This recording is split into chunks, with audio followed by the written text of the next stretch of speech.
ہم جو کچھ کرتے رہتے ہیں مذہب کے نام پر اور کرتے رہے ہیں، اس میں ہم مذہب کی اینک سے سماج کو دیکھتے ہیں۔ یعنی پہلے تصویر کہتے ہیں نا کہ حرام تھی، پھر حلال ہوئی، اب واجب ہو گئی۔ کامیاب وہی ہے جس نے اپنے آپ کو پاکیزہ بنایا۔ بالکل اس پاکیزگی کی طرف آپ لے جاتے ہیں مخاطب کے سامنے کے حالات کو دیکھ، جن کا بیانیہ ذرائع ابلاغ پر چلتا ہے کہ ہم پہلے وہ ہمارے شدت پسند تھے، پھر وہ دہشت گرد تھے، اب وہ خارجی ہیں، اور تمام میڈیا ان کو خارجی کہہ رہے ہیں۔ السلام علیکم جی، it doesn't work like that کہ اگلے ایپیسوڈ میں ایک اور پوڈ کاسٹ میں ہم آپ کی خدمت میں حاضر ہیں۔ آج جو مہمان ہمارے ساتھ موجود ہیں، ان کا تعارف، ان کا جو کام ہے وہ اتنا وسعت کا حامل ہے کہ ایک پوڈ کاسٹ پوری چاہیے اس کو بتانے کے لیے، لیکن مختصراً پروگرام کی ریکوائرمنٹ بھی ہے اور میری مجبوری بھی ہے، تو مجھے مختصراً میں یہ ضرور بتاؤں گا کہ خورشید احمد ندیم صاحب آج ہمارے ساتھ موجود ہیں۔ خورشید صاحب اس وقت جو ان کا تعارف ہے، ریسنٹ تعارف ہے، وہ یہ ہے کہ رحمۃ اللہ عالمین و خاتم النبیین اتھارٹی جو ہے اس کے چیئرمین ہیں۔ خورشید صاحب جو مذہب کا اور پولیٹکس کا کو ریلیشن ہے، اس پہ دہائیوں سے لکھ رہے ہیں۔ اس کے ساتھ ساتھ خورشید صاحب کے ریگولر کالم جو ہے وہ مختلف اخبارات میں چھپتے ہیں، غالباً اس وقت دنیا نیوز میں آپ کا کالم چھپتا ہے، اور اس کے ساتھ ساتھ جو ہے وہ خورشید صاحب ٹی وی پہ، ڈفرینٹ میڈیا پہ جو ہے وہ مکالمے کی فضا کو پاکستان میں ہموار کرنے کے لیے بہت کام کر چکے ہیں۔ تو ہم شکریہ ادا کرتے ہیں خورشید صاحب، آپ نے ہمیں وقت دیا۔ Welcome to this podcast. آپ کا بھی شکریہ، موقع دیا مجھے گفتگو کا۔ شکریہ خورشید صاحب۔ آپ کا چونکہ مین سبجیکٹ اگر کہا جائے، آپ کی جو ایکسپرٹیز ہیں وہ متبادل بیانیہ، الٹرنیٹ نیریٹو، جوابی بیانیہ بھی کبھی اکثر اس کو کہا جاتا ہے۔ یہ کون سا بیانیہ ہے جس کے بیانیے کا جواب دینے کی آپ اتنے عرصے سے کوشش کر رہے ہیں، یا متبادل بیانیہ کسی چیز کا پیش کرنے کی کوشش کر رہے ہیں؟ میں بنیادی طور پر مذہب کا طالب علم ہوں ایک عرصے سے، اور میرا یہ احساس ہے کہ ہم جو کچھ کرتے رہتے ہیں مذہب کے نام پر اور کرتے رہے ہیں، اس میں ہم مذہب کی اینک سے سماج کو دیکھتے ہیں، اور اس کے بعد پھر ہم اس کے لیے کوئی سلوشنز، اس کے مسائل کا کوئی حل تجویز کرتے ہیں۔ مجھے یہ احساس ہوتا ہے اتنا پچھلے 3-4 عشروں سے اس موضوع پر سوچتے ہوئے، لکھتے پڑھتے ہوئے، کہ اس ترتیب کو بدلنے کی ضرورت ہے۔ ہمیں سماج کی نظر سے مذہب کو دیکھنا ہے، یہ ایک پیراڈائم شفٹ ہے۔ اس کی وجہ یہ ہے کہ مذہب ہمیشہ آئیڈیلز پر کھڑا ہوتا ہے۔ مذہب تو آپ کو ایک مثالی دنیا کی طرف لے جانا چاہتا ہے، ایک ایسی دنیا کہ جس کے اندر آپ خدا کے لیے جیتے ہیں اور خدا کے لیے مرتے ہیں، اور جس کی آخری تعبیر جنت ہے، جس کے بارے میں قرآن مجید نے کہا کہ وَلَا خَوْفٌ عَلَيْهِمْ وَلَا هُمْ يَحْزَنُونَ، یعنی وہ ایک ایسی کیفیت جس میں آپ خوف اور حزن سے نکل جاتے ہیں۔ تو مذہب ہمیشہ آئیڈیلز کی بات کرتا ہے اور آپ کو لے جانا چاہتا ہے، اخلاقی طور پر بھی ایک اعلیٰ ترین درجے پہ لے جانا چاہتا ہے۔ جیسے نبی صلی اللہ علیہ وسلم نے اپنے بارے میں فرمایا نا کہ انما بعثت لاتمم مکارم الاخلاق، کہ مجھے اس لیے مبعوث کیا گیا کہ میں مکارم اخلاق کو اپنے آخری درجے تک لے جاؤں، تو اس کی تکمیل کر دوں گا۔ تو مذہب، یہ تکمیل ظاہر ہے ایک دن میں نہیں ہوتی، گریجولی آپ اس کو لے کے جاتے ہیں۔ خود نبی صلی اللہ علیہ وسلم کا طریقہ کار بھی یہی تھا۔ تو ہمارے ہاں جب ہم مذہب کو پیش کرتے ہیں اور نفاذ اسلام یا اس کی بحثیں ہم اٹھاتے ہیں، تو ہم یہ چاہ رہے ہوتے ہیں کہ سماج کی صورتحال کو نظر انداز کر کے اس میں مذہب کے آئیڈیلز کو نافذ کر دیں۔ صحیح۔ اس کا نتیجہ یہ ہوتا ہے کہ مذہب کے آئیڈیلز جب سماج کے حالات کے ساتھ ہم آہنگ ہونے کی کوشش جب ہم کرتے ہیں تو وہ نہیں ہو پاتے، تو اس کے نتیجے میں ہم مطالبے کی فضا میں رہتے ہیں، وہ نتائج حاصل نہیں کر پاتے کہ جو اصل میں مذہب سے لازماً نکلنے چاہیے۔ اس لیے کوئی الہامی پیغام ہے، اور اس کا کہنا یہ ہے کہ وہ آپ کے لیے ایک بڑے حسن و جمال کی باتیں، ایک خوبصورتی کی باتیں، ایک اچھائی کی باتیں آپ کو لے کے جانا چاہتے ہیں، لیکن آپ مذہب کو نافذ کر دیتے ہیں، نتائج نہیں نکلتے۔ یہ کیوں ہوتا ہے؟ وہ اس لیے ہوتا ہے کہ آپ نے ترتیب ٹھیک نہیں رکھی۔ صحیح۔ آپ کو سماج کو سامنے رکھ کے یہ دیکھنا ہے کہ مذہب اس سے کیسے مخاطب ہوتا ہے۔ میں اس کی ایک مثال آپ کو دیتا ہوں کہ پاکستان کے اندر 1979 میں حدود قوانین نافذ ہوئے۔ ہم ایک عرصے سے مطالبہ کر رہے تھے نا، اسلام نافذ کرو، حدود کے قوانین نافذ کرو، وہ ہو گئے، لیکن آپ کو حیرت ہوگی کہ 4 عشرے گزرنے کے باوجود آج تک کسی ایک آدمی کو آپ حدود کے قوانین کی تحت سزا نہیں دے سکے۔ صحیح۔ کیوں نہیں دے سکے؟ سوال پیدا ہوتا ہے نا کہ اگر یہ قوانین آپ اس لیے لانا چاہ رہے تھے کہ سماج کے اندر ان کی خیر پیدا ضرورت ہے ہو، اور اتنے اس کی اہم ضرورت ہے اور یہ سماج کو تبدیل کر دیتے ہیں. ہیں. تو کیا اس کے بعد اس ملک میں چوری ختم ہو گئی؟ کیا اس کے بعد اس ملک میں قتل ختم ہو گیا؟ کیا اس کے بعد اس ملک میں بدکاری وغیرہ ختم ہو گئی جس کے لیے آپ یہ قوانین لے کے آئے تھے؟ اور آپ اور میں سب یہ گواہی دیں گے کہ ختم تو کیا، اس میں اضافہ ہوا. صحیح. سوال یہ ہے کہ وہ قوانین بھی موجود رہے، اس کے کسی کو سزا بھی نہیں دے سکے، اور مجرم بھی موجود ہیں سوسائٹی کے اندر، ہم جانتے ہیں. اس کا مطلب یہ ہے کہ ہم نے دو ہی نتائج ہو سکتے ہیں. یا تو مذہب کو ہم یہ ثابت کر دیں کہ وہ متعلق نہیں رہا، یعنی غیر متعلق ہو گیا سماج سے. اگر وہ نتائج نہیں دے رہا تو اس کا مطلب ہے غیر متعلق ہو گیا. یا دوسری بات یہ ہے کہ آپ نے مذہب کو سوسائٹی کے ساتھ وابستہ کرتے ہوئے کوئی غلطی کی ہے. میں اس دوسرے نقطہ نظر کا حامی ہوں. اسی لیے میں کہتا ہوں کہ ایک متبادل بیانیے کی قوم کو ضرورت ہے کہ آپ سماج کی آنکھ سے مذہب کو دیکھیں اور یہ دیکھیں کہ سماج کہاں کھڑا ہے. اس کو آپ نے اخلاقی طور پر اس کو بلند تر کرنا ہے. اس میں مذہب آپ کی معاونت کرے گا، آپ کو اخلاقی طور پر پاکیزہ بنانے میں وہ آپ کی مدد کرے گا. اور مدد تب کرے گا جب جو سماج کے حالات ہیں اس کو سامنے رکھتے ہوئے آپ اس کو اس سے ریلیٹ کرنے کی کوشش کریں گے. یہ جو ریلیٹ کرنے والی بات ہے، یہیں سے ہم بات کو آگے لے کر چلتے ہیں. اہل مذہب میں عمومی طور پر آپ کو ایک جمود کی کیفیت ملتی ہے. دنیا میں جب بھی کوئی پروگریس ہوتی ہے، چاہے لاؤڈ سپیکر کی صورت میں ہو، ریڈیو ٹیلی ویژن کی صورت میں ہو، ہوائی سفر کے متعلق ہو، اہل مذہب نے ہمیشہ شروع میں اس کی مخالفت کی. اس کی مثالیں موجود ہیں، اس کے ریٹن پورے یہ بلکہ تصویر والا معاملہ تو ہمارے سامنے دیکھا. یعنی پہلے تصویر کہتے نا کہ حرام تھی، پھر حلال ہوئی، اب واجب ہو گئی. تو یہ جو سارے اب وہ مطلب مائع کو ٹی وی چھوڑنے کو تیار نہیں ہوتے. تو یہ کیا وجہ ہے کہ یہ جو مذہب کی نفسیات ہیں، یہ مذہبی شخصیات کی نفسیات ہیں، یہ کوئی پوسٹ کلونیل یا کلونیل ٹائم کا معاملہ ہے ہمارے ساتھ، یا دنیا بھر میں ایسے ہی ہوتا ہے کہ وہ جدت کو ہمیشہ نہیں کی نگاہ سے دیکھتے ہیں؟ اس کی وجہ وہی ہے جو میں نے بیان کی. یعنی یہ کیوں ہوا ایسا؟ اس کی وجہ یہ کہ آپ نے کی اپنی مذہب کی ایک انڈرسٹینڈنگ ہے، اور وہ انڈرسٹینڈنگ سماج کے حالات سے صرف نظر کر کے مرتب ہوئی. آپ کو اندازہ نہیں مذہب سوسائٹی کہاں کھڑی ہے. آپ نے مذہب کے جو ٹیکسٹ ہیں اس کو سمجھا اپنے طور پر، اور اس کے بعد جو رائے آپ کی بنی اس کو آپ نے سماج پر نافذ کرنے کی کوشش کی. اب سماج اس کے لیے ریسیونگ اینڈ پہ کھڑا ہی نہیں ہے بنیادی طور پر. اس لیے وہ جو میں نے شروع میں جیسے کیا کہ وہ مطابقت آپ پیدا ہی نہیں کر سکے. اچھا، اب ظاہر ہے آپ لڑ تو نہیں سکتے زندگی سے، اس نے تو اپنے ڈگر پہ چلنا ہے. تو پھر آپ کیا کرتے ہیں؟ آہستہ آہستہ اس کے ساتھ ایک تطبیق، ایک مطابقت پیدا کرنے کی کوشش شروع کر دیتے ہیں. پھر آپ دھیرے دھیرے ادھر آنا شروع کرتے ہیں کہ کیسے رستے کھولتے ہیں. پھر اس کو ویسے آپ نے کہا کہ مباح ہوتی ہے، پھر پہلے مکروہ ہوتی ہے، حرام سے مکروہ ہوتی ہے، پھر مباح ہو جاتی ہے، اور پھر واجب کے درجے تک چلی جاتی ہے. تو یہی وہ غلطی ہے بنیادی طور پر. میں مولانا عبدالحق صاحب ہندوستان کے بڑے عالم تھے. ان کا ایک واقعہ ہے کہ جب ہندوستان میں نوٹ آئے اور نوٹ کے اوپر تصویر ہوتی ہے، تو تصویر کے بارے میں آپ کو معلوم ہے، آپ کو حیرت ہوگی کہ آج بھی ہمارے علماء سے جب فتویٰ پوچھے نا تو تصویر کے حرام ہونے کا فتویٰ دیتے ہیں آج بھی، جبکہ پریکٹس میں وہ چھوڑ چکے. تو کسی نے ان سے کہا کہ آپ فتویٰ دیجئے کہ یہ نوٹ حرام ہے. تو انہوں نے بڑے ایک حکیمانہ بات کی. ان کا فتویٰ تو میں دے دوں گا، لیکن مجھے یہ معلوم ہے کہ نوٹ نے چل جانا ہے، فتوے نے نہیں چلنا. تو یہ جو انڈرسٹینڈنگ ہے کہ فتویٰ نہیں چلے گا اگر سماج کے حالات اس کے لیے مطابقت نہیں رکھتے. تو میں یہ کہتا ہوں کہ یہی غلطی ہے.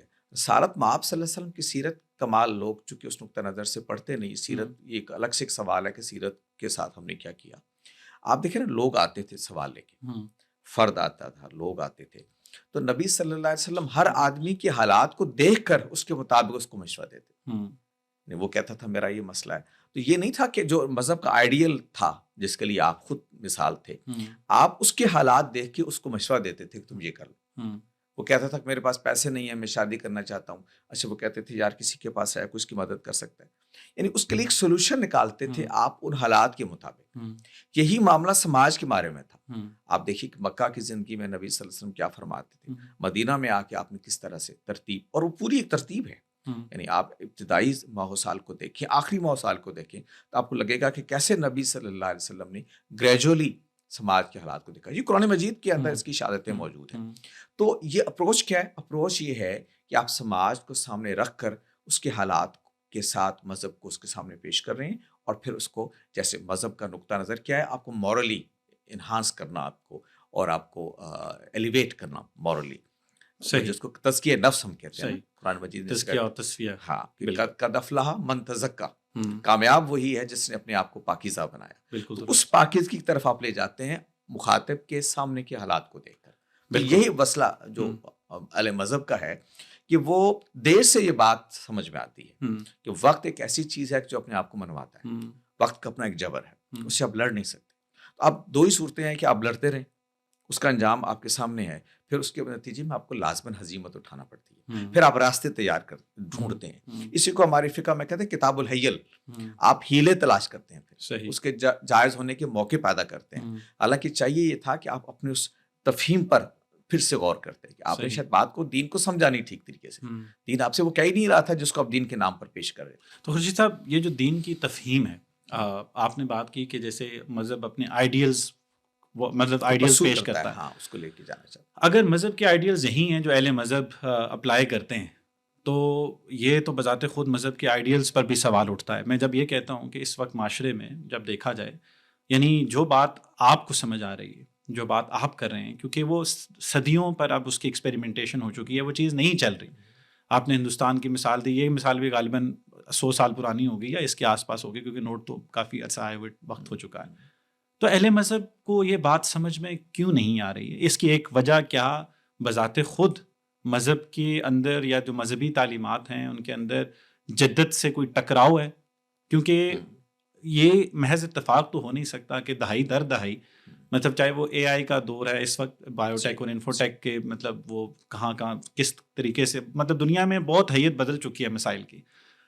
غامدی صاحب سے بھی، بلکہ یقیناً آپ اسپوکس پرسن نہیں ہیں، لیکن غامدی صاحب سے ایک سوال ہوا کہ جلد ہی جو ہے وہ دنیا شاید سائنس جو ہے وہ موت پر قابو بھی پا لے. موت پر قابو پانے کا مطلب یہ قطع نہیں ہے کہ انسان جو ہے وہ اس کا جسم جو ہے وہ ہمیشہ قائم رہے گا، بلکہ جیسے وہ میموری، وہ احساسات، وہ جذبات جہاں سٹورڈ ہیں، وہ اگر کسی اور جسم میں منتقل کیے جائیں تو یہی مطلب لامتناہی زندگی اسی کو کہیں گے. تو غامدی صاحب نے اس کا جواب آگے سے یہ دیا کہ جب ایسا ہوگا تو اللہ بھی موجود ہے، وہ دیکھ لے گا. اب یہ یعنی یہ مختصراً جواب ہے، لیکن ان کا خلاصہ جواب یہی تھا کہ اس کے لیے تو خدا موجود ہے، پھر خدا دیکھ لے گا. تو یہ اپروچ، یعنی ایسی مطلب غامدی صاحب جیسے علماء کی بھی، جو کہ اس وقت معاشرے کی نبض کو دیکھ رہے ہیں، پہچان رہے ہیں، وہ بھی کیونکہ اس کا جواب سمجھ میں نہیں آ رہا نا، تو آپ کہہ رہے ہیں اللہ دیکھ لے گا. تو کیا مذہب جاننے کی کوشش کرتا جی ہوں، ان کا اشارے نہیں ہوں، لیکن جو بات میری سمجھ میں آتی ہے، آپ نے بنیادی سوال اٹھایا کہ علماء جو مذہب پیش کرتے ہیں تو وہ ریلیونٹ نہیں ہوتا. اس کا مطلب یہ ہے کہ خود مذہب کے اندر کوئی پرابلم ہے کہ وہ ریلیونس اپنا ڈیولپ نہیں کر پاتا. ایسا نہیں ہو. بنیادی طور پر جو اگر آپ یہ ایک ہسٹوریکل پروسیس ہے، اگر آپ اس کو دیکھیں نا، تو یہ جو جمود آپ کو دکھائی دیتا ہے یہ ہمیشہ نہیں تھا. یہ ایک تاریخی عمل کے نتیجے میں پیدا ہوا. ابتدائی دور جو اسلام کے اپنے نزول کا دور اگر آپ دیکھ لیں، عہد رسالت دیکھ لیں، عہد خلافت راشدہ دیکھ لیں، آپ سوسائٹی کو ایک ارتقاء، چونکہ ایک زندہ سوسائٹی ہے، یہ مسائل جو آپ اور میں پیش کر رہے ہیں یہ زندہ سوسائٹی کے مسائل ہیں. وہ آپ گھر سے نکل رہے ہیں، آپ کو قدم قدم پر مسائل پیش ہو رہے ہیں، اس کا آپ کو سولوشن چاہیے ہوتا ہے. صحیح، ٹھیک ہے. مسئلہ جب پیش ہی نہیں ہوتا نا، تو پھر آپ کیا کرتے ہیں، آپ ایک کتابی سے سولوشن لے کے بیٹھ جاتے ہیں، اس کو بیان کر دیتے ہیں. مسئلہ جب پیش ہوتا ہے تو آپ کو اس کا حل دیکھنا پڑتا ہے. میں اس کی ایک مثال آپ کو دوں. حج کے موقع پر نبی صلی اللہ علیہ وسلم کے دور میں منع کی حدود متعین تھی. اچھا، یہ جو آپ رمی کرتے ہیں اس کی بھی ایک موجود تھی ساری صورتحال. اچھا، مزدلفہ سے آپ چنتے ہیں وہ کنکریاں اور آپ شیطان کو آ کے مارتے. ٹھیک جی، یہ ساری چیزیں نبی صلی اللہ علیہ وسلم کے دور میں تھی. جی، اب حج کا معاملہ اتنا ہو گیا کہ لوگ بہت ہو گئے. اب منع کا وہ میدان جو نبی صلی اللہ علیہ وسلم کے دور تک تھا وہ کافی نہیں رہ گیا. تو اب ایک عملاً ضرورت پیش آئی کہ منع کی حدود کو پھیلا دیا جائے. صحیح. اور اب آپ جانتے ہیں کہ منع کہاں تک پھیلا ہوا ہے. جی، اور کنکریاں مارنے کے پوائنٹس میں بھی اضافہ ہو گیا. ہاں. اچھا، کنکریاں کا معاملہ یہ ہے کہ مزدلفہ میں پتھر نہیں ہیں. اب آپ ٹرالیاں بھر کے بجری وہاں لا کے کہیں ادھر ادھر سے لا کے ڈال دیتے ہیں. حالانکہ مزدلفہ کا بنیادی تصور تو چل یہاں سے کنکریاں اٹھانی اور وہاں لانی. اب کنکریاں ختم ہو گئی. آپ نے بھی دیکھا ہوگا، میں نے جی بھی جی دیکھا ہے. جی اچھا اب کیا کنکریاں باہر سے لا کے وہاں ڈالتے ہیں، وہاں سے اٹھا کے. اچھا اب شیطان پہلے چھوٹا سا ہوتا تھا، جی اس کو پتھر مارنے آسان ہوتے تھے، اب اتنی لمبی دیواریں بنا دی گئی جس کو شیطان. یہ کیا ہے؟ سمبولک. عملاً مسئلہ پیش ہوں آیا تو آپ نے اس کو سامنے رکھ کے اس کا ایک سولوشن دیا. ہوں اب اگر آبادی نہ بڑھتی، تھوڑی دیر کے لیے سوچ لیجیے، ہوں تو مناؤ تو نہیں رہنا تھا، اس میں کوئی اضافے کی ضرورت نہیں، ہوں شیطان کو بھی بہت لمبا چوڑا بنانے کی ہمیں جی ضرورت جی نہیں تھی. جی کہنا یہ ہے کہ یہ سماج کے زندہ سماج کے مسائل ہیں. ہوں نبی صلی اللہ علیہ وسلم کے دور میں ایک زندہ معاشرہ تھا، ہوں اسلام کے نقطہ نظر سے. خلافت راشدہ کے دور میں ایک زندہ معاشرہ تھا، تو وہ درپیش مسائل کا سولوشن دیکھ رہا تھا. ہوں آپ کے سامنے ہے کہ ایک فیصلہ حضرت ابوبکر صدیق نے کیا، حضرت عمر نے آ کے بدل دیا اس کو ایک دوسرا فیصلہ کیا. ہوں اچھا آج حضرت ابوبکر کا فیصلہ بدلنا بھی کوئی آسان کام ہے، ہوں بلکہ بعض چیزوں میں تو یہ آتا ہے کہ نبی صلی اللہ علیہ وسلم کے دور کے فیصلے بھی ہوں بعد میں آ کے بدلے گئے. ہوں اچھا اب صحابہ کے بارے میں آپ اور میں کیا یہ سوچ سکتے ہیں کہ نبی صلی اللہ علیہ وسلم کے فیصلے بدلیں؟ ہوں لیکن وہ ان کو معلوم تھا کہ نبی صلی اللہ علیہ وسلم نے کس اسپرٹ کے تحت فیصلہ دیا، ہوں ہم نے بھی اس اسپرٹ کے تحت فیصلہ دینا ہے. جب آپ ایک جمود کا شکار ہو گئے ہوں تو اس کے بعد اب آپ نے کہا کہ آپ کو ادھر ادھر سے دوسرے نظام آئے، زندگی آئے، انہوں نے غلبہ پانا شروع کیا، آپ کے پاس اپنی سوسائٹی کو آگے بڑھانے کا کوئی راستہ نہیں تھا. ایسے ہی. تو اب آپ نے سوچا کہ آپ کو اگر باقی رہنا ہے تو کم سے کم اپنی ٹریڈیشن کو تو باقی رکھیں. ہوں آپ اس پہ ڈٹ گئے، یہ ہمارا دین ہے، اور آپ نے کہا کہ ہم اس کو آگے بڑھائیں گے. اس صورت میں کم از کم ایک ٹریڈیشن سے تو جڑے رہیں، کیونکہ مذہب بہرحال ایک ٹریڈیشن ہے، اس میں کوئی شبہ ہی نہیں ہے. نبی صلی اللہ علیہ وسلم بھی کوئی نئے مذہب کے بانی نہیں ہیں. وہ قرآن مجید نے بتایا کہ یہ تو وہی مذہب ہے جو آدم کا تھا، جو نوح کا تھا، وہی نبی صلی اللہ علیہ وسلم کا مذہب ہے. تو کوئی نئی چیز نہیں تھی، آپ نے اس کو صرف ریوائیو کیا اور اس کے اندر جو خرابیاں پیدا ہو گئی تھیں اس کو دوبارہ سے اس کو پاک کر کے لوگوں کے سامنے لے آئے. تو جب ہم جمود کا شکار ہو گئے تو اس کے بعد پھر وہی طرز عمل ہوتا ہے کہ طرز کوہن پہ اڑنا، جو اقبال نے کہا ہے نا. تو آپ طرز کوہن پہ اڑتے ہیں کیونکہ آپ سمجھتے ہیں کہ اس وقت آپ کو اپنے وجود کو باقی رکھنا ہے، تو اس کی یہی شکل ہے. جیسے ہی اب زندہ معاشرہ بنتے ہیں، آپ دیکھیں، آپ جیسے میں نے سعودی عرب کی مثال آپ کو رکھی، آپ کو مسئلہ درپیش ہوا اس کا حج کا توسیع کرنی ہے تو آپ کو کرنی پڑی. آپ یہ زندہ عمل ہے نا. آپ اپنے دیکھیے مسجدیں، یہ لاؤڈ اسپیکر کی جو مثال آپ نے دی، 50 آدمی 10 آدمی کے اجتماع میں تو اپنی بات کو پہنچانا ممکن ہے. جب مجمع لاکھوں تک چلا جائے تو پھر لاؤڈ اسپیکر ناگزیر ہو جاتا ہے. ایسے ہی. تو اب جب ناگزیر ہو گیا تو آپ کو فتویٰ بھی بدلنا پڑا. تو یہیں سے خورشید صاحب اسی بات کو اگر آپ کہتے ہیں یہ جمود، آپ نے مثلاً اگر جمعہ کی اذان کی بات کی جائے، حضرت عثمان غنی کے دور میں جو جمعہ کی پہلی اذان ہے اس کا آغاز ہوا، کیونکہ شہر میں عمومی طور پر پہلی اذان جو ہے وہ شہر کے مارکیٹس میں دی جاتی تھی تاکہ لوگوں کو ایک ریمائنڈر کے طور پر، کیونکہ وہ جب نماز میں آتے آتے تک نماز کا وقت گزر جاتا تھا.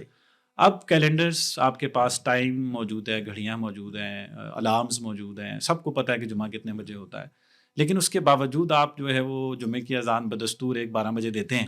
ہاں لیکن اس کو آپ میں یہ اب ٹھیک ہے اذان اچھا عمل ہے، اس سے کسی کو وہ، لیکن ایک جو انتظامی اس جو کہہ لیں کہ ارینجمنٹ تھا اس کو ختم کرنے میں یا اس کو اس طرح سے کرنے میں، اب میرے غالباً اہل حدیث ایک ہی اذان میں کہنا چاہتا ہوں تو کوئی وہ لیکن جو اوور آل آپ کا جو میجورٹی ہے وہ خاص طور پہ جو یہ چاروں فقہ ہیں ان کے اندر وہ جو جمود کی کیفیت ہے، اس کو آئے ہوئے اور بھی بہت سی مثالیں میں دے سکتا ہوں جہاں پر یہ پچھلے 12-13 صدیوں میں.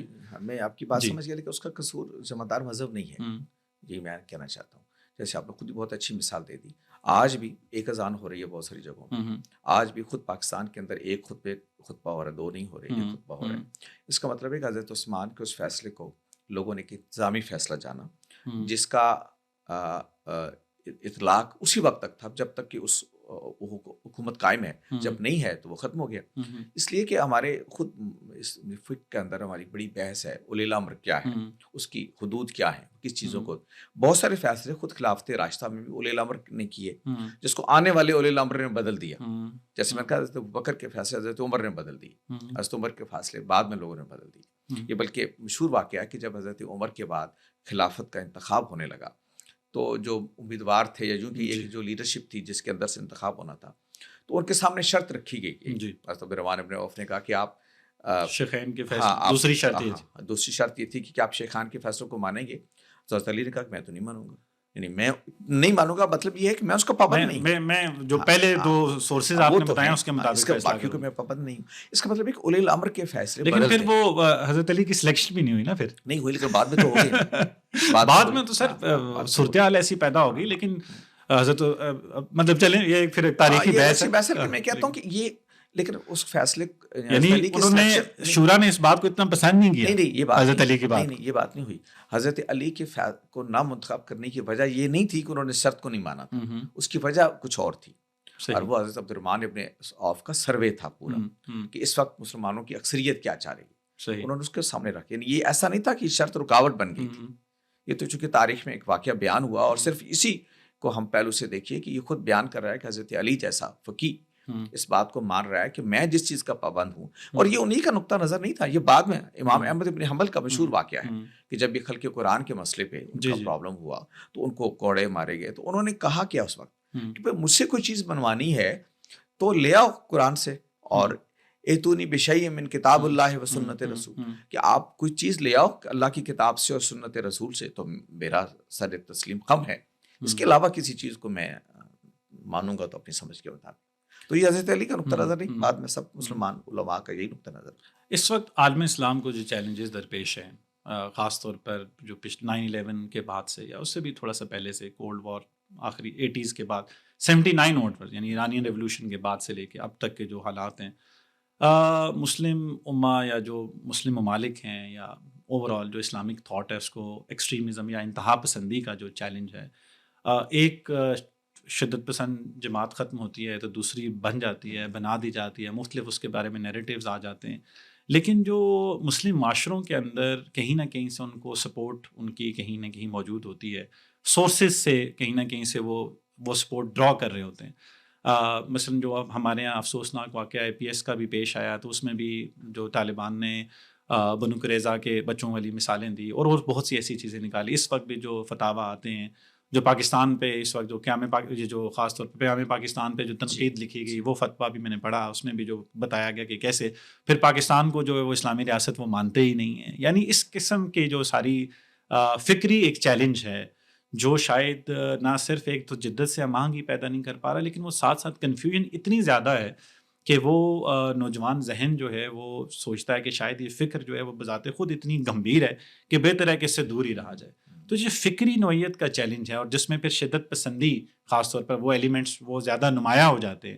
اس وقت آپ کیا سمجھتے ہیں کہ ہمیں ایز مسلم سوسائٹی، پریڈومیننٹلی میں جب بات کرتا ہوں پاکستان کی سوسائٹی بھی 95% 96% جو مسلم ینگ تھاٹ ہے، where do they find that anchor کہ وہ اپنے آپ کو جب دنیا میں کہیں پہ بھی جاتے ہیں تو وہ ان سے ایز ایف کہ they are responsible for that. تو how do you see this situation اور کیا کیا جائے ایک ینگ مسلم تھاٹ کے حوالے سے؟ میرا تاثر یہ ہے کہ مذہب ہمیشہ سے انسان کے لیے خیر کی قوت رہا ہے اور اس نے ہمیشہ لوگوں کو فائدہ پہنچایا. یعنی اس کا ورلڈ ویو ایک طرف رکھیے، صرف دنیا کے معاملات کو بھی کر دیکھیے کہ وہ جو اخلاقی بنیادیں انسانوں کی اٹھانا چاہتا ہے مذہب، کوئی بھی مذہب، خاص طور پر میں الہامی مذہب کی بطور خاص بات کروں گا، ابراہیمی ادیان کی بات کروں گا، وہ آپ کی مورل ایلیویشن ہے، آپ کو اخلاقی طور پر برتر انسان بنانا. تو ظاہر ہے معاشرے میں لوگ جب اخلاقی طور پہ برتر ہوں گے تو بہتر سماج بنے گا. اس سے مذہب ہمیشہ خیر کی قوت میرے نزدیک رہا ہے. پرابلم اس وقت پیدا ہونا شروع ہوا کہ جب مذہب کے نام پر کچھ انٹرسٹ گروپس وجود میں آئے اور انہوں نے مذہب کی انٹرپریٹیشن سے لے کے اس کی امپلیمنٹیشن تک اپنی مونوپلی قائم کرنا چاہیے. مذہب کی طرف انسان کا دھیان تو ہمیشہ سے ہی تھا. تو وہ گروپ جب پیدا ہوا اور اس نے مذہب کو ایک طرح سے ہائی جیک کر لیا اور پاور پالیٹکس کا وہ حصہ بنا، لوگوں کے اذہان کو، لوگوں کے اجسام کو ایک طرح سے اپنے کنٹرول میں رکھنے کا. اب دیکھیے یہ معاملہ عالم مسیحیت کے ساتھ بھی ہو، بلکہ اس سے پہلے عالم مسیحیت سے پہلے یہود کے ساتھ ہوا. حضرت مسیح کیوں آئے؟ حضرت مسیح کی اصل آمد جو تھی وہ مذہبی طبقے کے خلاف تھی. آپ بائبل اٹھا کے پڑھیں، چاروں اناجیل کو پڑھیں، ان کا اصل کرٹیسزم مذہبی طبقے پر ہے کہ وہ ایک ایسا طبقہ وجود میں آ گیا جس نے اپنی پاور کو برقرار رکھنے کے لیے مذہب کو اس طرح سے پیش کرنا شروع کر دیا کہ جس سے اس کا ایسنس، یعنی وہ جو تزکیہ نفس، اس کو اپنے آپ کو پاکیزہ بنانا تھا، وہ اس سے نکل گیا. اور ایک ظواہر پر اصرار، اور اس ظواہر پر اصرار کیوں کہ آپ چونکہ اس کے نمائندے ہیں، آپ سے پوچھا جائے گا آپ بتائیے یہ دین یہاں کیا کہتا ہے، تو آپ ایک پاور فیل کرتے ہیں اور پھر آپ اس پہ کنٹرول، یہ کنٹرول ہو گیا تھا سارا. تو حضرت مسیح اسی کو چیلنج کرنے آئے تھے اور اسی کی گویا ان کو ایک طرح سے سزا دی گئی ان کی طرف سے. آپ کے علم میں ہے کہ ان کو جو سزا انہوں نے رکھی وہ اہل مذہب کے کہنے پہ رکھی، یعنی یہ مذہبی بدعت کا فروغ کا الزام لگا کر حضرت مسیح پر انہوں نے سزا دی. اچھا یہ اس سے آپ دیکھ لیجیے وہ المیہ کہاں سے جنم لے رہا ہے. حضرت اللہ تعالیٰ کو پیغمبر بھیجنے پڑے یہ بتانے کے لیے کہ بنی اسرائیل جو ہیں وہ مذہب سے ہٹ رہے ہیں، اصل مذہب کیا ہے. خود پیغمبر انہی میں سے آ گیا، آپ کو معلوم ہے بنی اسرائیل میں سے تھے حضرت مسیح، وہ آ کے بتانے لگے. اچھا پھر ایگزیکٹلی یہ معاملہ عالم مسیحیت کے ساتھ ہوا کہ بعد میں حضرت مسیح کی تعلیمات ایک طرف رہ گئیں، بائبل کی تعلیمات ایک طرف رہ گئیں، اور سینٹ پال کی بنائی ہوئی شریعت کو گویا عالمی مسیحیت نے قبول کر لی. آپ دیکھیے جتنے چیزیں یہ سیلویشن کے اور یہ عقائد یہ بائبل پہ مبنی تو نہیں ہے، یہ سینٹ پال کے عقائد پہ مبنی ہے. اس کی وجہ یہ ہے کہ وہ جو مذہبی طبقہ وہاں ڈیولپ ہو گیا اس نے مذہب کو اپنا ہائی جائی کر لیا. ایگزیکٹلی یہ معاملہ مسلمانوں کے ساتھ بھی ہو کہ مسلمان جو ہیں ابھی بھی میں یہ سمجھتا ہوں کہ یہ جو آپ نے مسائل اٹھائے ہیں یہ خارج کے مطالبات الگ ہیں. جدت کیا کہتی ہے میں اس میں پڑھتا ہی نہیں ہوں، میں صرف یہ کہتا ہوں کہ صرف ٹیکسٹ کو اٹھا کے دیکھیں تو وہ باتیں جو آپ پیش کر رہے ہیں لوگوں کے اندر اس ٹیکسٹ کے خلاف ہے. لوگوں کے ساتھ جبر کی بنیاد پر ان کو دین کی طرف لے کے آنا یا ان کے اوپر جبراً دین نافذ کرنا، یہ تو مذہب کے بنیادی تصور کے خلاف ہے. قرآن مجید بھرا ہوا ہے کہ دنیا کو اللہ تعالیٰ نے آزمائش کے قانون پر بنایا. انسان کے لیے چوائس پہلے دن سے رکھ دیے گئے ہیں، اما شاکرم و اما کفورا. وہ چاہے تو اس کا شکر گزار بندہ بنے، چاہے تو اس کا انکار کرنے والا بنے. معاملات آخرت کے لیے اس کو کر اللہ کہتا ہے نا کہ دونوں راستے سبیلین، دونوں راستے اس کو بتا دیے گئے ہیں. وہ چاہے تو یہ اختیار کرے، کیونکہ یہ چوائس اگر اس کو نہ ملتا تو قیامت کا اور حساب کتاب کا جواز اخلاقاً ختم ہو جاتا. تو اللہ تعالیٰ حساب کتاب تبھی لے گا نا جب اس نے آپ کو چوائس دیا ہوا ہے. تو یہ میں یہ کہتا ہوں کہ یہ جو کچھ ہو رہا ہے، انتہا پسندی کی بات کر رہے ہیں، بالجبر لوگوں پر دین نافذ کرنے کی خواہش، اور نہ صرف خواہش بلکہ اقدام، یہ تو خود دین کے بنیادی چیزوں کے خلاف ہے. تو اصل جو ہم بار بار متبادل بیانیاں لوگوں کو تو رجوع ان کو جو ہم کروانا چاہتے ہیں وہ یہ ہے کہ یہ جو کچھ دین کے نام پر پیش کیا جاتا ہے وہ وہی بات امام احمد ابن حنبل والی کہ ایتونی بشیء من کتاب اللہ و سنت رسول، اللہ کی کتاب سے کوئی چیز لائے، نبی صلی اللہ علیہ وسلم کی سنت سے کوئی چیز لائیں، اور جو کچھ آپ اس نام سے پیش کر رہے ہیں وہ ایک غلط تعبیر ہے، یہ اس کی دلیل ہے. تو اب اگر ایک کھلا معاشرہ ہو اور لوگ اپنی شخصیت کو پہچانیں کہ وہ پیغمبر نہیں ہیں، یعنی جب آپ کو اگر یہ حق حاصل ہے کہ آپ دین کی کوئی تعبیر پیش کریں، اس کو آپ کہیں کہ آیت کا مفہوم میرے نزدیک یہ ہے، تو یہ حق مجھے بھی ہے نا. اگر میں ان بنیادی اوصاف پر پورا اترتا ہوں، مجھے ٹیکسٹ کو سمجھ سکتا ہوں، مجھے اللہ نے عقل دے رکھی ہے، تو پھر میرا بھی حق، کیونکہ نہ آپ خدا کی طرف سے مبعوث ہوئے نہ میں مبعوث ہوا. آپ اپنی بات کہیے، میں اپنی بات کہیں، اور مسلمان معاشرے کو اس پہ چھوڑ دینا چاہیے کہ وہ جس تعبیر کو ٹھیک سمجھتے ہیں اس کو قبول کر لے. امام مالک کا طرز عمل ہمارے سامنے موجود ہے. میں آپ سے کر رہا ہوں کہ یہ کوئی اجنبی باتیں نہیں ہیں، ہماری روایت کے اندر ہیں. کہ منصور نے کہا کہ آپ کی موتا کو ہم اسٹیٹ پبلک لا بنا دیتے ہیں، انہوں نے کہا نہیں، بالکل نہیں. میں نے جو رائے دینی تھی، میں نے جو اپنی تفہیم تھی وہ پیش کر دی. اب لوگ جس رائے کو چاہیں، میری رائے پہ کھڑا ہونا چاہتے ہیں، ابو حنیفہ کی رائے پر کھڑا ہونا چاہتے ہیں، شافعی کی رائے پر، اوزاعی کی رائے پر، یہ ان کی مرضی ہے. اوزاعی کو بھی حق ہے، ابو حنیفہ کو بھی حق ہے، شافعی کو بھی حق ہے رحم اللہ علیہ، ان سب کو حق ہے. تو جعفر صادق کو بھی ہے، جعفر صادق کو جی جی بالکل بالکل. اور لوگوں کی مرضی ہے کہ جس کو چاہیں وہ قبول کریں. اب اس میں خورشید صاحب یہ جو بنیادی اکثر جب یہ سوال کیا جاتا ہے، اہل مذہب اس کو پیش کرتے ہیں کہ دین میں کوئی جبر نہیں ہے، اور اس کے ساتھ وہ بتاتے ہیں کہ جو پیغام پیش کر دیا جائے، لیکن اس کے ساتھ ساتھ جب کرٹیسزم آتا ہے، یہ بات کی جاتی ہے کہ یہ جو ساری باتیں واقعات ہیں کہ اسلام لاؤ یا جزیہ دو، اگر ایسے رہنا ہے ٹیکس اس پر لگے گا اور مزید ساری ہوں، تو کوئی بھی بندہ جو وہ کہے گا کہ یار میں چلیں اسلام لے آ، تو یہ بھی ایک طرح کا جبر ہی ہے میرے اوپر. مطلب جو بھی اس کے بعد ابھی تک ہم دیکھتے آئے ہیں کہ بڑا ریسنٹ جو بھی شدت پسندانہ تحریک چلی ہیں، آئسس کی ہو یا باقیوں کی ہو، تو وہ جو غیر مسلم ہیں یا باقی ادیان ہیں، مذاہب ہیں، ان پر بڑا انہوں نے پرتشدد ان کے ساتھ معاملات کو رکھا. تو جب آپ یہ کہتے ہیں کہ کوئی جبر نہیں ہے، لیکن ایٹ دا سیم ٹائم آپ کہتے ہیں کہ یار اگر تم مسلمان ایمان تم نہیں لاؤ گے تو تمہارے ساتھ یہ معاملہ کیا جائے گا، تو یہ کانٹراڈکٹ نہیں کرتی ہے نہیں، کیا آپس میں؟ معاملہ کیا جائے گا؟ یعنی مثلاً یہ دیکھیے کہ ہم اپنے چلیں آج کے حالات کی ہم بات کرتے ہیں. پاکستان میں ہم کہتے ہیں کہ جو اگر ویسے تو اس کے چانسز بہت کم ہیں جو ہماری ڈیموگرافک ریشو ہے، لیکن ہم کانسٹیٹیوشن میں کہہ دیتے ہیں کہ جو ہمارا جو اس ملک کا آرمی چیف یا خاص طور پر اگر آپ دیکھے جائیں صدر کے حوالے سے یا کچھ اس طرح سے، وہ صرف مسلمان ہو سکتا ہے، یا باقی اور بعض چیزیں ہیں جس طرح سے ڈسکریمنیٹ کیا جاتا ہے، یا جزیے کی بات کی جاتی ہے، ٹیکس کی بات کی جاتی تھی، غیر مسلموں سے لیا جاتا تھا وغیرہ وغیرہ. اس کے اگینسٹ یہ کرٹیسزم کیا جاتا ہے کہ جب یوں ڈسکریمنیٹ کیا جاتا تھا تو لوگوں کے پاس چوائس زیادہ نہیں رہ جاتی تھی. اچھا، یہ میرا خیال تھوڑا سا معاملہ ایگزیجریٹ ہو جاتا ہے، اس کو بھی تفہیم کی ضرورت ہے. پہلی بات تو یہ ہے کہ اگر آپ پاکستان کے آئین کو دے لیں، یہ بھی ایک وہی ایوالوڈ پروسیس ہے. پاکستان کا آئین کیا ہے؟ ایک نیشن اسٹیٹ کو آپ اسلامائز کرنے کی کوشش میں. صحیح. یہ ہے بنیادی اس کے پس منظر. گویا آپ نے وہ جو پولیٹیکل آرگنائزیشن ہے ماڈرن دور کی، اس کو قبول کرتے ہوئے یہ کوشش کی کہ اس کے اندر آپ کا جو تشخص ہے کسی سوسائٹی کے اندر اکثریت کی بنیاد پر، اس کو آپ قائم رکھنے کی کوشش کی آپ نے. لیکن سوائے ان دو چیزوں کے کہ ملک کا سربراہ مملکت جو ہوگا وہ مسلمان ہوگا اور باقی نہیں ہوگا، آپ کا آئین یہ کہتا ہے کہ سب شہری برابر ہے. میں ابھی سماج کی طرف نہیں آ رہا، میں ریاست کی بات کر رہا ہوں. جان و مال، عزت و آبرو، ان معاملات کے اندر اپرچونٹیز کے اعتبار سے کوئی امتیاز نہیں ہے ایسا سماج. لیکن کانسٹیٹیوشن کیا میں سماج اس لیے میں نے شروع میں الگ کر دی. آپ کے آئین میں نہیں ہے سوائے یہ دو چیزوں کے، باقی کسی چیز میں آپ کو کوئی امتیاز نہیں ہے. وہ اس کو کہتا ہے کہ شہریوں کے سب حقوق برابر ہیں، بنیادی انسانی حقوق آپ کے. اور اس کی بھی آپ سمجھتے ہیں نا کہ ضرورت تھی نہیں، میرا خیال اس کی بھی ضرورت نہیں، کیونکہ کبھی ایسا ہونا نہیں تھا، اسٹیٹسٹکلی پاسبل نہیں. پاسبل نہ، یہ غیر ضروری سا اصرار تھا. میں تو اس کو بھی کوئی بہت جسٹیفائڈ نہیں سمجھتا کہ عملاً ایسا ممکن نہیں تھا.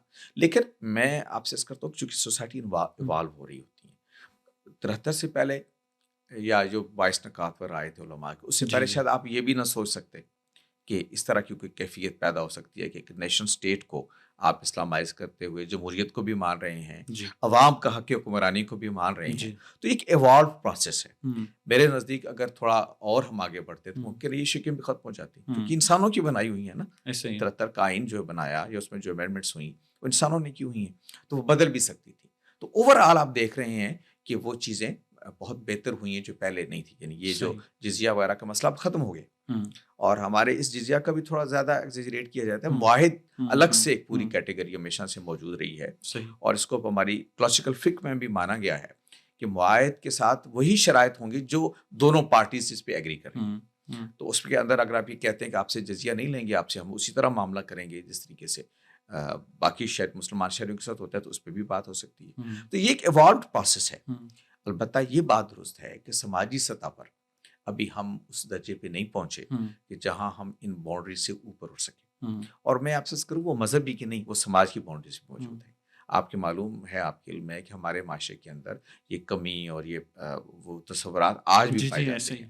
آپ دیہی علاقوں میں یا جہاں یہ جاگیردارانہ سسٹم ہے اس کے اندر وہ اس وجہ سے ڈسکریمنیٹ نہیں ہو رہے کہ وہ مسلمان ہیں، وہ اس وجہ سے ڈسکریمنیٹ ہو رہے ہیں کہ وہ سماجی اعتبار سے کم تر گروہ سے تعلق رکھتے ہیں.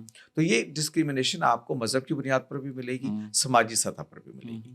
اور اس لیے میں کہتا ہوں کہ سماج کو مخاطب بننا چاہیے. یہ جو بنیادی متبادل بیانیہ ہے، متبادل بیانیہ یہ ہے کہ اسٹیٹ نہیں ہے اصل مخاطب، سماج مخاطب ہے. سماجی روایات کو بدلیں، نارمز کو بدلیں، اس سے پھر جو آپ کی پولیٹیکل آرگنائزیشنز ہیں اس کے اندر بھی یہ چیزیں تبدیل ہو جائیں گی. اب سماج کو بدلنے کی جو بات ہے، سماج کے اندر مثبت بدلاؤ کی جب ہم بات کرتے ہیں، اسٹیک ہولڈرز ہیں سماج میں، مختلف ادارے ہیں، مختلف پاورفل لوگ ہیں، انسٹیٹیوشنز ہیں، مختلف ظاہر ہے جس طرح سے ہم اسٹیٹ کے پلرز کی بھی بات کرتے ہیں. آپ کی اپنی کتاب متبادل بیانیہ، اس میں بھی آپ نے جب معاشرے میں انتہا پسندی کیوں ہوتی ہے، جب آپ نے یہ چیپٹر باندھا تو اس میں آپ نے جب اس کو بدلاؤ کی بات کی تو آپ نے سب سے پہلے کہا کہ جو ذرائع ابلاغ ہیں، 3 اس میں آپ نے کیٹیگریز دی، لیکن مجھے لگتا ہے کہ اس میں بھی آپ نے، میری ذاتی رائے میں سب سے پہلے آپ نے کہا ذرائع ابلاغ کی. لیکن اسی چیپٹر میں آپ شروع میں بات کرتے ہیں کہ جو ایسا نہیں ہو سکتا کہ ایک انسان جو ہے مذہبی طور پر رواداری اور پرامن ہے لیکن وہ سیاسی طور پر شدت پسند ہو. اگر وہ ادھر شدت پسند ہے تو وہ ادھر بھی ہوگا.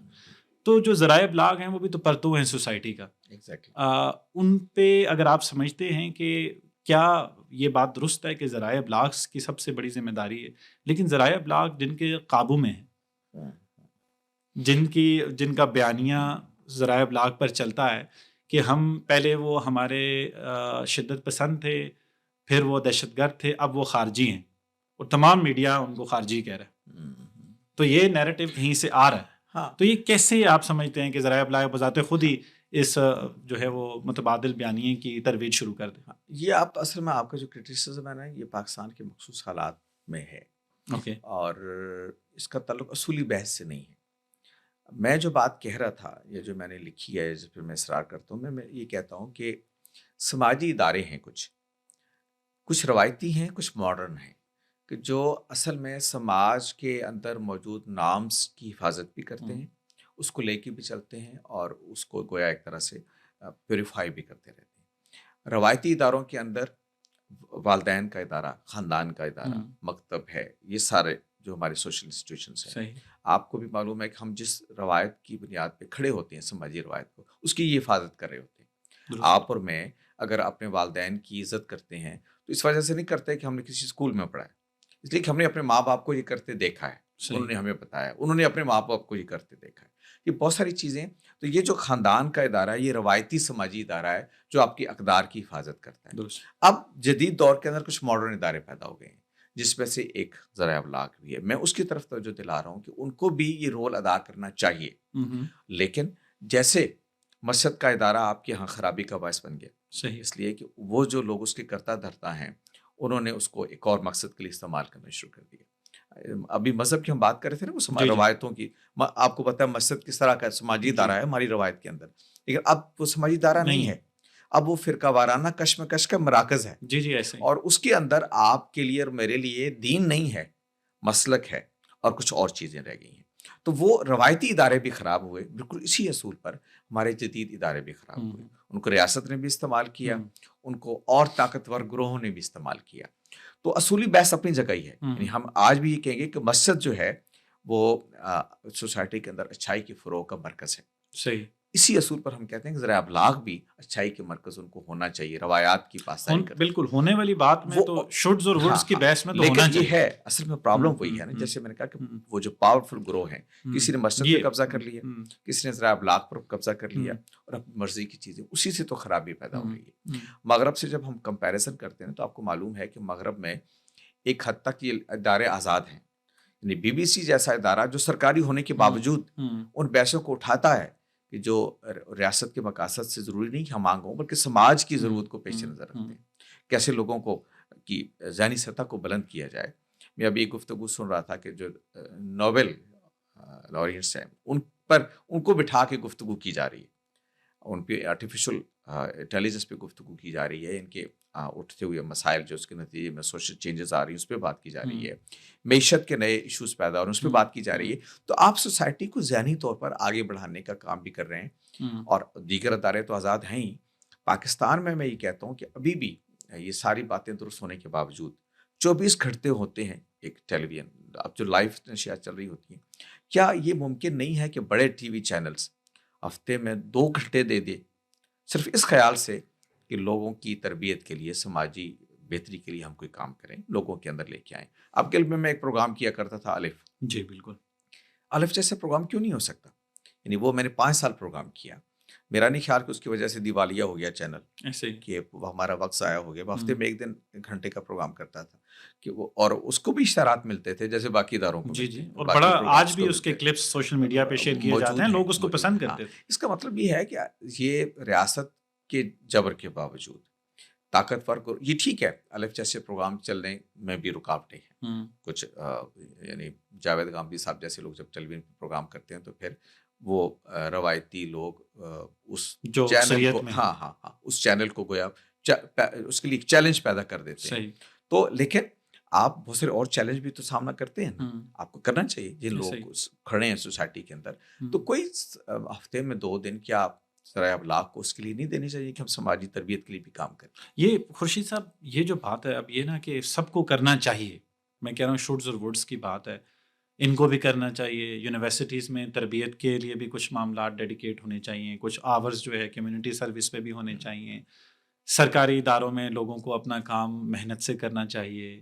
دانشوروں کو جو ہے وہ تعصب تو سب میں ہی عصبیت اور تعصب میں بہرحال فرق ہے, لیکن تھوڑا سا جو ہے وہ ان کو ایماندارانہ تجزیے کرنے چاہیے. سب کو یہ کرنا چاہیے, سم ہاؤ ہو نہیں رہا ہے. لیکن اب اس میں جب آپ دیکھنا شروع کریں گے کہ شروع کہاں سے کیا جائے, یہ سائملٹینیس ہوگا, سب کو ایک ساتھ شروع کرنا ہوگا. ہم نے دیکھا کہ یعنی 2014 سے پہلے تک گڈ طالبان اور بیڈ طالبان کی ایک بحث ہوتی تھی. پھر ہمارے طاقتور ادارے نے کہا کہ جی آپ صرف جو گڈ طالبان ہوئے, بیڈ طالبان, آپ صرف بیڈ طالبان ہیں.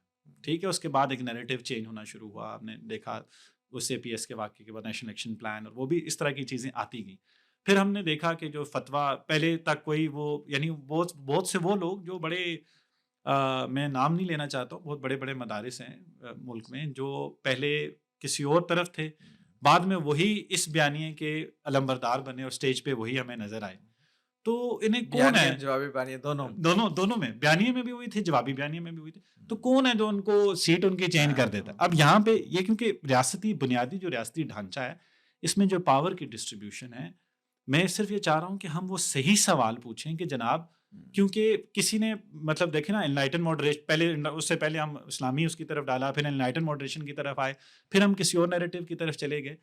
یہ کام کہاں سے شروع ہوگا؟ کیونکہ سیاسی جماعتیں اگر ہم کہتے ہیں کہ جو ماسز سے جڑی ہوئی ہیں, ان کو یہ پتہ ہے کہ وہ مینڈیٹ کے ذریعے آ نہیں سکتی. ٹھیک ہے, پارشلی وہ چیزیں ہوتی ہیں, لیکن وی آل نو کہ ہاؤ اٹ ورکس. تو یہ کہاں سوال اٹھانا چاہیے اور کہاں سے یہ بات شروع ہوگی؟ ہاں, یہ ہر سوسائٹی کے اندر ایک انٹلیکچوئل مائنارٹی ہوتی ہے, وہ ٹرینڈ سیٹ کرتی ہے, وہ افکار کے بارے میں ایک تصورات پیش کرتی ہے, اور اسی کے نتیجے میں سوسائٹی بدلتی ہے. یعنی وہ کچھ لوگ ہوتے ہیں جو جن کا کام ہی یہ بتائیں کہ کیا ہونا چاہیے. یعنی میرا کام یہ ہے بطور ایک, اگر میں لوگوں کے اندر کوئی اوپینین میکنگ کے کسی شعبے سے وابستہ ہوں, تو میرا کام یہی ہے کہ میں سب طبقات کو یہ بتاؤں کہ ان کو کیا کرنا چاہیے. دنیا کے اندر وہ جو انٹلیکچوئل مائنارٹی ہوتی ہے وہ ٹرینڈ سیٹ کرتی ہے. صحیح, وہ لوگوں کو بتاتی ہے کہ یہ غلط ہے, یہ صحیح ہے. اسی کے پرابلمس تو زندگی میں ہوتے ہیں. وہ طبقہ ہمارا جو بدقسمتی سے ہمارے جو پرابلم ہوئے نا, ہمارے یہاں وہ طبقہ یا تو رہا نہیں, یا ملک چھوڑ کے چلا گیا, یا اس کے خود اپنے فکری پرابلمس رہے. یعنی آپ یوں کہیں کہ ہمارا انٹلیکچوئل کیپٹل بہت سمٹ کے باوجود اس کی کیس وہ کرٹیکل میس تک کبھی پہنچا نہیں, کبھی کو پہنچا نہیں. یعنی آپ کے علم ہے کہ یورپ کے اندر یہ ساری تبدیلی, سارے مسائل کے یورپ میں نہیں تھے. کیسے تبدیلی آئی؟ کوئی ریفارمیشن کی موومنٹ اٹھی, کوئی انلائٹنمنٹ کی موومنٹ اٹھی. یہ اٹھانے والے لوگ کون تھے؟ ایک انٹلیکچوئل مائنارٹی, کوئی گلیلیو اٹھ گیا, کوئی یہ جو پروٹیسٹنزم کے ہمارے یہاں بھی تو اٹھ جاتے ہیں سر, اٹھ جاتے ہیں, لیکن پھر اٹھا دیے جاتے ہیں. ہمارے اٹھتے کم ہیں, اٹھائے زیادہ جاتے ہیں. تو یہ بیانیے کا مسئلہ آپ دیکھ لیں جس کی دفعہ کریں. اب دیکھیے, ریاست بیانیاں نہیں دیتی, ریاست تو سماج کے اندر موجود بیانیوں کو فیسیلیٹیٹ کرتی ہے. صحیح, اس کا کام بیانیاں دینا نہیں ہوتا بنیادی طور پر. ہم تو ایک وہ جو کہتے ہیں نا کہ ابتدا میں ہی ہمارے ہاں ریاست نے کچھ ایسی ذمہ داریاں اپنے ذمہ لے لیں جو اصل میں اس کا کام نہیں تھا. وجہ یہ ہے کہ سماج کمزور تھا, سماج کی طرف آپ نہیں گئے. سماج کو طاقتور بننا چاہیے تاکہ وہ بیانیے اٹھیں, عوام سے اٹھیں. اور ریاست دیکھے کہ یہ بیان جیسے دنیا میں بھر میں ہوتا ہے, امریکہ میں ہوتا ہے, یورپ میں ہوتا ہے, ایک بیانیہ تھوڑی ہوتا ہے, 10 بیانیے پیش کر آپ کر رہے ہوتے ہیں. اور ریاست کبھی ایک بیانیے کو اختیار کر لیتی ہے, کبھی دوسری کو کر لیتی ہے.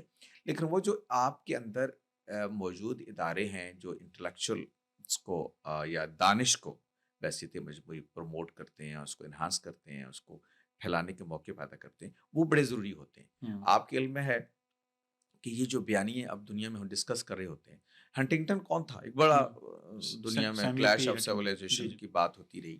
یہ کہاں سے اٹھا ہوا بیانیہ تھا؟ یہ آپ لاسٹ مین اور اینڈ آف ہسٹری کی بیانیے کہاں سے اٹھے ہوئے تھے؟ یہ تھی وہ انٹلیکچوئل مائنارٹی. یہ کونڈولیزا رائس وارا, یہ کون تھے؟ یونیورسٹی کے پروفیسر, وہاں سے آنے والے لوگ تھے. وجہ یہ ہے کہ وہاں دانش کدے آباد ہیں, وہاں آپ نے لوگوں کو یہ موقع دیا ہے کہ اس کے نتیجے میں لوگوں کے اٹھتے رہیں خیالات، اور پھر سوسائٹی ضروری نہیں کبھی آپ سے اتفاق کر لیتی، کبھی میں مجھ سے کر لیتی ہے، اور وہاں کے دانشور بھی اتنا دیانتدار ہوتا ہے کہ اپنی رائے کو تبدیل کرنا پڑے. جی فوکویاما کو کرنا پڑا تو اس نے جی بدل لیا اپنے آپ کو. جی یہ انٹلیکچوئل ایکٹیویٹی جہاں ہوتی ہے وہاں پھر راستے بھی نکلتے ہیں. ہمارے ہاں پرابلم یہ ہے کہ ہم نے اس کے سب دروازے بند کر دیے. ہم نے یہ کہا کہ یہ ایک بیانیہ ہے، بلکہ انٹرپریٹیشن بھی ایک ہے. جی اس آپ پرچم کے ہاں سائے تلے ہاں ہم ہاں ایک ایک ہے. آپ نے اگر اس کے ہٹ کے کوئی بات کرنے کی کوشش کی تو آپ یا تو مذہب کے غدار ہو گئے جی یا ریاست کے غدار ریاست ہو کے گئے. مدار یہ ہے وہ پرابلم جو اکاموڈیشن کا تصور جو ہے نا اس کی نفی کرتا ہے. تو اس میں یہ سوال ہے کہ اس وقت وہ جو انٹلیکچوئل مائنورٹی ہے وہ کرٹیکل میس ہے، یعنی ان کو جن کو سوال کرنا چاہیے، جن کو یہ بتانا چاہیے کہ معاملات اس طرح چل نہیں سکتے، یعنی گویا کہ آپ جس نہج پہ معاشرے کو سماج کو لے کے چل رہے ہیں جہاں پر بالکل آپ اس کو بالکل بند کر دیں گے، سوال جہاں پہ نہ کیا جا سکے، جہاں پر تنقید نہ ہو سکے. میں ایک ایگزاجریٹڈ تنقید کی بات نہیں کر رہا ہوں، لیکن میں ایک ایک پازیٹیو، ہاں آزادانہ ہاں مکالمے ہاں کی بات ہاں کر رہا ایک ہوں. جوابی بیانی کی وہ جو جگہ نہ لوگ ہو. یہ بات کرتے ہوں ان کو ٹائم اینڈ اسپیس نہ دی جائے میڈیا چینلز پر، ان کو اس طرح کی چیزیں ان کے مائکس بند کر دیے جائیں، تو یہ کیا اس طریقے سے اس 300 سے ملین لوگوں کا ایگزیکٹلی معاشرہ چل سکتا ہے؟ نہیں چل سکتا، اسی لیے نہیں چل رہا. دیکھیں نا، ہوں آپ کے یہاں یہ جو اضطراب ہے، ہوں نئی نسل کے اندر ایک اضطراب ہے، ہوں اور آپ جانتے ہیں کہ اس اضطراب کو روکنے کی کیا کیا طریقے آپ اختیار کر رہے ہیں. ہوں وہ اضطراب ایک غلط ڈائریکشن کی طرف جا رہا ہے. میں ہوں آئی بلیو ان کہ ہوں اس کی وجہ کیا ہے، وہی انٹلیکچوئل کرائسس، ہوں کہ وہ جو اضطراب ہے اس کو ڈائریکشن دینے والا کوئی دانش نہیں ہے وہاں پہ. صحیح. لہٰذا وہ غصہ ہے، اضطراب ہے، ہوں اور وہ اس کو جو بھی ہانک کے لے جائے، جس کے اندر ہانکنے کی صلاحیت زیادہ ہوں ہوگی اس ہوں کو ہانک کے لے جائے گا. ہوں یہ بات ان لوگوں کو سمجھنی چاہیے ہوں جو معاملات کو ہینڈل کر رہے ہوتے ہیں، ہوں کہ جبر نہیں چل سکتا. ہوں وہ غیر فطری ہے ہوں سوسائٹیوں کے اندر، وہ اپنا اظہار کرے گا. اگر اظہار کے اچھے راستے آپ بند کر دیں گے تو وہ کہیں اور طریقے سے اظہار کرے گا. وہ خود آپ کے لیے بھی مسئلہ پیدا کرے گا، ریاست کے لیے بھی کرے گا، معاشرے کے لیے بھی کرے گا. ہوں جیسے ہمارے یہاں ہو گیا، ہوں یعنی ایک اضطراب تھا، اس کو کسی نے ہانگ کے ایک ڈائریکشن دے دی، اور وہ اب ریاست بھی پریشانی میں مبتلا ہوگی، معاشرہ بھی پریشانی میں مبتلا ہو ہوں گیا. تو اگر ہم اس سے پہلے یہ راستے کھولتے ہوں سوسائٹی کے اندر، آپ بھی اپنی بات کہہ رہے ہوتے، میں بھی اپنی بات کہہ رہا ہوتا، اور اس نئی جنریشن جس کے مسائل کو اب ہم حل کرنا چاہ رہے ہیں اس کے مخاطب ہم سب ہوتے، ہوں تو ہم اس کے اس پوٹینشیل کو کوئی شاید ممکن ہے ہوں کوئی اور پازیٹیو راہ دے دیتے جس سے سماج کو بھی فائدہ ہوتا، ہوں وہ ڈسٹرکٹیو فورس میں نہ بدلتی. ہوں تو یہ تو ایک سوچنے کی بات ہے ہوں کہ فطرت کا اپنے قانون ہے، ہوں جب آپ ان کو روکنے کی کوشش کرتے ہیں تو پھر اس کے مسائل پیدا ہوتے ہیں، ہوں اور وہ ہم بدقسمتی سے بھگت رہے. کہ جو ایک بڑا برننگ کوشچن ہے وہ ہم نے اس پہ گفتگو کی، جو شدت پسندی کا یا انتہا پسندی کا ہے، اس مسئلے کو ایڈریس کرنے کے لیے، یا اس مسئلے کو مطلب ہم نے دیکھا ہے کہ پچھلے چند سالوں میں اس میں اضافہ ہوا ہے، چند نئی مذہبی جماعتیں، ان کو بھی طاقتور حلقوں کی طرف سے سپورٹ ملی، یا جس طرح سے ان کو سپورٹ نہیں ملی تو ان کو آپریٹ کرنے دیا گیا. یعنی سپورٹ کے بہت سے راستے ہوتے ہیں، ایک راستہ یہ بھی ہوتا ہے کہ ان کو کچھ کہا نہ جائے. تو جب آپ کسی کو فری گراؤنڈ دے دیتے ہیں، اور بعد میں پھر وہ ان کے لیے مسائل میں بھی اضافہ ہوا، پھر ہمارے پچھلے عالمی چیف کو میلاد بھی گھر پہ منعقد کرانا پڑا، بہت سی ایسی چیزیں کرنی پڑی. یہ مسائل جو ریاست یا حکومت یا مختلف طاقتور حلقے مذہب کا استعمال کرتے ہیں اپنے مقاصد کے حصول کے لیے، اور ظاہر ہے پھر جب وہ ہر دفعہ آپ کو ایک نئے زیادہ طاقتور چیز کے ساتھ آنا ہوتا ہے، کیونکہ وہ بات دوسری دفعہ کہی جائے تو وہ کشش نہیں رکھتی. پاپولزم کا یہ وہ ہے کہ اس کو ہر اگلی انتہا پہ جانا ہوتا ہے. تو یہ جو اس شدت پسندی اور اس کا استعمال سیاسی اور یہ جو طاقتور حلقے ہیں ان کی طرف سے، اس میں کبھی کوئی کمی ہو پائے گی، یا کوئی طریقہ کیا ہو سکتا ہے؟ ابھی تو مشکل ہے، اس لیے کہ میں جب دیکھتا ہوں کہ ہمارے جو لوگ کرتا دھرتا ہے، ارباب حل و عقد، ہوں وہ جب بھی مذہب کے فیکٹر کو سمجھنے کی کوشش کرتے ہیں تو وہ پرانے حل کی طرف جاتے ہیں. ہوں مثلاً ایک مذہبی طبقے اگر آپ کے خیال میں منہ زور ہو گیا تو آپ حل یہ تلاش کرتے ہیں کہ ایک اور مذہبی طبقہ پیدا کر دیا جائے جو اس کی منہ زوری کو گویا کنٹرول کرنے والا. ڈیوائڈ اینڈ رول ہاں آپ. ہاں. اچھا، اب ہوتا کیا ہے کہ آپ اس کے نتیجے میں کئی منہ زور طبقے پیدا کر دیتے ہیں سوسائٹی کے اندر. یہ اس کو وہی جو آپ نے دیر سے سمجھا کہ طالبان ایک ہی طرح کے ہوتے ہیں، یہی آپ کو اپنے مذہبی طبقات کے بارے میں سمجھنا چاہیے کہ سب مذہبی طبقات ایک طرح کے ہوتے ہیں. جب ان کو آپ پاور پالیٹکس کا حصہ بناتے ہیں. صحیح. آپ کو جو چیز کرنے کی ہے وہ یہ ہے کہ مذہب کو آپ ریگولیٹ کریں, مذہب کو پاور پالیٹکس کا حصہ نہ بنائیں. مذہب کو ریگولیٹ کریں, اس کا کیا ریگولیٹ کا مطلب یہ ہے کہ سوسائٹی کے اندر اس کا جو پازیٹیو رول ہے اس کو ادا کرنے کے مواقع پیدا کریں. لیکن وہ کیا ہے؟ تزکیہ, یعنی سوسائٹی کی مورل ڈیولپمنٹ, یہ ہے مذہب کا کام. سب مذہب کی ادارے اس کے لیے کام کریں, مسجد, چرچ, سب اس کے لیے لگے ہوئے ہوں, لیکن مورل پالیسنگ نہ کریں. مورل پالیسنگ وہ اس کا آپ کا وہ نہیں ہے کام آپ کا. تو اسٹیٹ یہ جان لے کہ اس کے چند کام ہیں. لوگوں کی جان کا تحفظ ہونا چاہیے, لوگوں کے مال کا تحفظ ہونا چاہیے, عزت و آبرو کا تحفظ ہونا چاہیے, آزادی رائے کا تحفظ ہونا چاہیے, آزادی مذہب کا تحفظ ہونا چاہیے. اور میں آپ سے عرض کروں یہ سارے مقاصد شریعت ہیں. یعنی یہ وہ مقاصد ہیں جس کو امام غزالی کے استاد سے لے کے امام جوینی سے لے کے آج تک لوگ مانتے چلے آ رہے ہیں. تو یہ میں کوئی نئی بات نہیں کر رہا, یہ کام ہے بنیادی طور پر سوسائٹی جو ریاست کو کرنے کی ہے کہ لوگوں کے, اس کو آپ بنیادی انسانی حقوق کہتے ہیں آج کے دور میں. باقی رہی کہ آپ کا مذہبی خیالات کیا ہیں, میرے مذہبی خیالات کیا ہیں, اس سے ریاست کو کچھ لینا دینا نہیں ہونا چاہیے. آپ کو موقع ملنا چاہیے کہ آپ اپنی بات کریں, مجھے موقع ملنا چاہیے سوائے اس کے کہ میں یعنی میں اپنی حدود کا خیال رکھوں, آپ اپنی حد کا خیال رکھیں. یہ ہے ریگولیٹ کرنا سوسائٹی کے اندر. اس میں کیا ہوگا کہ مذہب ایک خیر کی قوت بن کر سامنے آئے گا, وہ اپنا وہ رول ادا کرے گا سماجی تعمیر میں, جس کے بعد آپ کو جو یہ مورل ایک ڈکلائن کا آپ کو مظاہرہ ملتا ہے نا, یہ جو ابھی آپ نے تھوڑی دیر پہلے بات کی کہ کوئی اپنا کام نہیں کرتا. آپ اگر تھوڑی سی غور کریں گے تو اس کی بنیادی وجہ اخلاقی کمزوری ہے. یعنی میں اپنی ذمہ داریوں کو اخلاقاً, یعنی ریاست نے مجھے کہا 8 گھنٹے مجھے کام کرنا ہے, 8 گھنٹے بیٹھنا ہے, میں وہ نہیں کرتا. یہ مورل پرابلم ہے. مجھے اس نے کہا ہے کہ یہ سرخ اشارے پہ مجھے رکنا ہے, میں نہیں رکتا, یہ میرے اندر ایک مورل ڈیفیسٹ ہے.